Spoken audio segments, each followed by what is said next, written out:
दोस्तों, आपने फिल्मों में अक्सर भूतों को इंसानों के अंदर घुसकर किसी के साथ सेक्स और किसी के साथ तो उल्टी सीधी हरकत करते देखा होगा।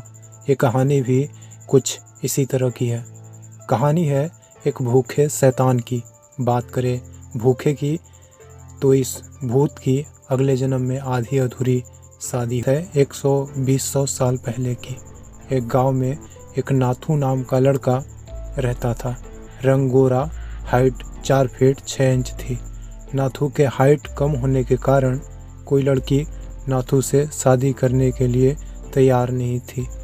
हालांकि नाथू के घर वाले 6 लड़कियों के घर रिश्ता लेकर जा चुके थे, लेकिन कोई भी लड़की जब भी नाथू के हाइट को देखती तो शादी के लिए मना कर देती।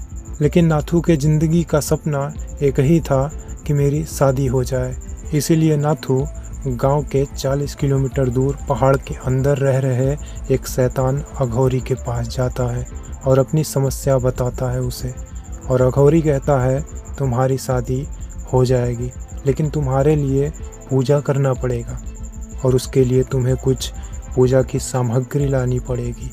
नाथू बाजार जाता है तुरंत और उस शैतान अघोरी के मंगाए हुए सामान को लाता है और अघोरी को दे देता है। अघोरी पूजा प्रारंभ कर देता है। 2 घंटे बाद अघोरी कहता है, जाओ, तुम्हारी शादी हो जाएगी। नाथू बोला, ठीक है, और नाथू वहाँ से अपने घर चला आता है। नाथू जब भी अपने गांव के लड़कियों को देखता तो उसके अंदर का जज्बात अपने लार टपकाने लगते थे। रात को जब भी नाथू सोता था तो दिन में देखी हुई हॉट लड़कियों को सोचकर अपना झुनझुना हिला लिया करता था। एक दिन जब वो बगीचे में बैठा हुआ होता है तो उसके पास एक नौयुवान आती है और उससे कुछ पैसे की मांग करती है कि मुझे कुछ पैसे चाहिए, मैं तुम्हें कुछ दिनों में वापस लौटा दूंगी। नाथू ने उसकी यौवन देखकर आजू बाजू अपने नज़रों को फेरता है, फिर बोलता है, ठीक है, जितना चाहिए दूंगा, लेकिन एक बार अपना किला दिखा दो। लड़की पहले तो इतराई, लेकिन उसे पैसों की बहुत सख्त ज़रूरत थी। बोली, ठीक है। नाथू उसे बगीचे के टूटे हुए झोपड़ी में ले जाता है और उसके लाल किले का उद्घाटन कर देता है और लड़की को पैसे दे देता है और लड़की चली जाती है। एक रोज़ की बात है, जब नाथू अपने घर से बाहर चाय के टपरी पर निकलता है तो जग्गू नाम का शख्स अपने दोस्तों के साथ उस टपरी पर बैठा हुआ होता है। जब नाथू बैठकर चाय पीने लगता है तो जग्गू सामने बैठ के नाथू को बौना बोलकर अपने दोस्तों के साथ उसको चिढ़ाने लगता है। तभी नाथू को बहुत गुस्सा आ जाता है और जग्गू के ऊपर गर्म चाय को फेंक देता है। और जैसे ही फेंकता है, जग्गू चाय के जलन को सह नहीं पाता है और उसके चेहरे पर चाय के गर्म होने के कारण छाले पड़ जाते हैं।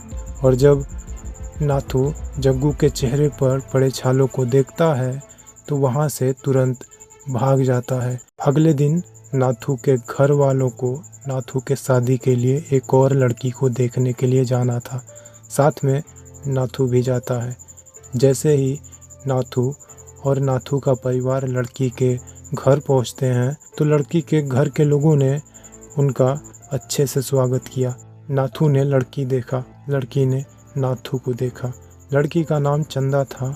हाइट 5 फीट था और दायां हाथ बचपन से टेढ़ा था, लेकिन वो बहुत हॉट थी।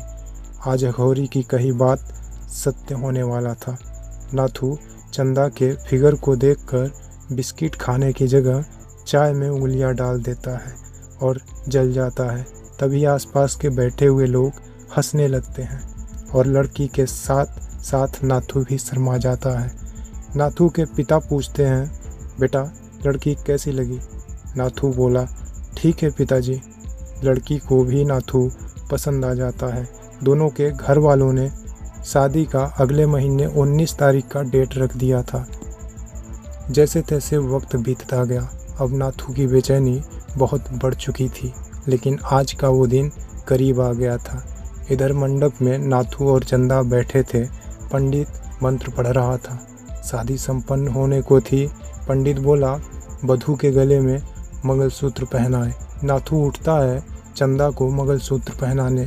तभी अचानक से पुरानी दुश्मनी को लेकर जग्गू सामने आ जाता है और नाथू के ऊपर पिस्तौल तान देता है और 6 की 6 गोलियां नाथू के सीने में दाग देता है, जिससे नाथू की उसी वक्त मौत हो जाती है।